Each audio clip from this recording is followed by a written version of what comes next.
আজকে তৈরি করছি মুগ কালিয়া, যেটা তৈরি করা একেবারেই সহজ আর খেতে ভীষণ ভালো লাগে। এটা শুধু গরম ভাত নয়, রুটি, পরোটা এমনকি লুচির সাথে খেতেও কিন্তু ভীষণ ভালো লাগবে। আশা করছি রেসিপিটি আপনাদেরও ভালো লাগবে। তো এজন্য এখানে নিয়েছি পটল। পটলটা আমি ঠিক এইভাবে গোল করে কেটে নিয়েছি। আপনারা চাইলে যেকোনোভাবে কেটে নিতে পারেন। আর আলুটাও ঠিক একই সেম প্রসেসে কেটে নিলাম। তো প্রথমে এখানে আমি প্যানে দিয়ে দিলাম মুগ ডাল।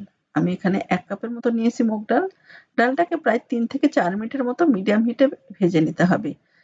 এরপর কালারটা যখন দেখবেন যে চেঞ্জ হয়ে আসছে, ঠিক এই পর্যায়ে এখানে দিয়ে দিতে হবে জল। আমি এখানে প্রায় ১ কাপের মতো নিয়েছিলাম ডাল, আর এখানে দিয়ে দিলাম প্রায় ১.৫ কাপের মতো জল।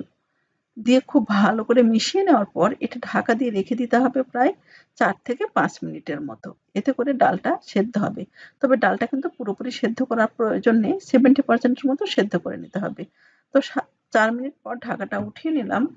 দেখুন, ডালটা কিন্তু আমার পুরোপুরি সেদ্ধ হয়নি। ভেতরে কিন্তু একটু দানা, দানা রয়ে গেছে। ঠিক এই পর্যায়ে গ্যাসটা বন্ধ করে দিতে হবে।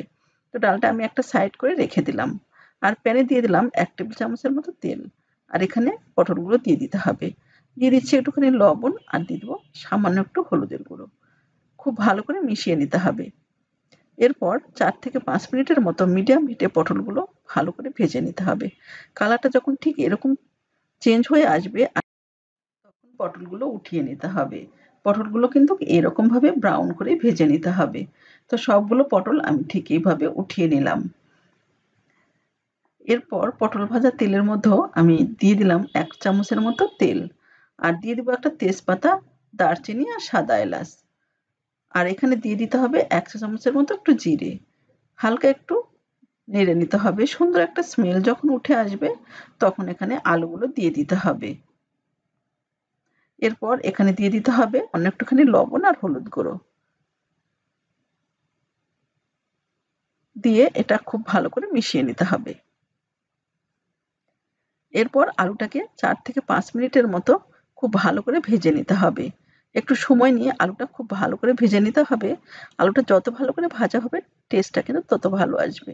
মিডিয়াম হিটে প্রায় ৫ থেকে ৬ মিনিটের মতো ঠিক এভাবে ভেজে নিলাম। এরপর এখানে দিয়ে দিচ্ছি আদা বাটা ১ চা চামচ, আর দিয়ে দিলাম জিরে গুঁড়ো ১ চা চামচ, দিয়ে দিচ্ছি ধনে গুঁড়ো, এটাও দিয়ে দিলাম ১ চা চামচ, দিয়ে দিচ্ছি লাল মরিচ গুঁড়ো ১ চা চামচ, আর দিয়ে দেবো হলুদ গুঁড়ো ১/২ চা চামচ। আর এখানে দিয়ে দেবো পরিমাণ মতো লবণ, আর একটুখানি জল দিয়ে খুব ভালো করে মশলাগুলোকে কষিয়ে নিতে হবে। তো আলুর মধ্যে খুব ভালো করে মশলাগুলো কষিয়ে নেওয়ার পর এখানে দিয়ে দিতে হবে টমেটো পেস্ট। আপনারা চাইলে কিন্তু এখানে টমেটো কেটেও দিয়ে দিতে পারেন। তো আর হাতের কাছে টমেটোটা না থাকলে টমেটোটা না দিয়েও কিন্তু রান্নাটা তো করতে পারবেন। এরপর দিয়ে দিলাম কয়েকটা কাঁচামরিচ। খুব ভালো করে মিশিয়ে নিতে হবে। এরপর সেদ্ধ করে রাখা ডালটা দিয়ে দিচ্ছি। ডালটা দিয়ে খুব ভালো করে মিশিয়ে নিতে হবে, আর এইভাবে মশলা এবং আলুর মধ্যেও ৩ থেকে ৪ মিনিটের মতো এভাবে কষিয়ে নিতে হবে। এরপর এখানে জল দিয়ে দিতে হবে। সবকিছু দেওয়ার পর খুব ভালো করে মিশিয়ে নেওয়ার পর গ্রেভিটা যখন ফুটে উঠবে, তখন এখানে ভেজে রাখা পটলগুলো দিয়ে দিতে হবে। এই পর্যায়ে এটা ঢাকা দিয়ে রেখে দিতে হবে প্রায় ৪ থেকে ৫ মিনিটের মতো। এতে করে পটল, আলু এবং ডালটা খুব ভালো করে সেদ্ধ হয়ে যাবে। তো ৫ মিনিট পর আবারও ঢাকাটা উঠিয়ে নিলাম। এই পর্যায়ে এখানে দিয়ে দিব ১/২ চা চামচের মতো একটু গরম মসলার গুঁড়ো। আর এখানে দিয়ে দিব ১ চা চামচের মতো ঘি। খুব ভালো করে মিশিয়ে নিতে হবে। প্রায় ২ মিনিটের মতো ফুটিয়ে নেওয়ার পর গ্যাসটা বন্ধ করে দিলাম। আমার কিন্তু একদম রেডি মুগ পটলের এরকম একটা রেসিপি। আর এটা তৈরি করে দেখেই বুঝতেই পারলেন কতটা সহজ, খেতে কিন্তু ভীষণ ভালো লাগে। অবশ্যই এইভাবে ট্রাই করবেন। রেসিপিটা ভালো লাগলে অবশ্যই চ্যানেলটা সাবস্ক্রাইব করে অল অপশন সিলেক্ট করে পাশে থাকবেন। তো আজ এ পর্যন্তই। ভালো থাকবেন, সুস্থ থাকবেন এবং আমার ভিডিওটি পুরোটাই দেখবেন।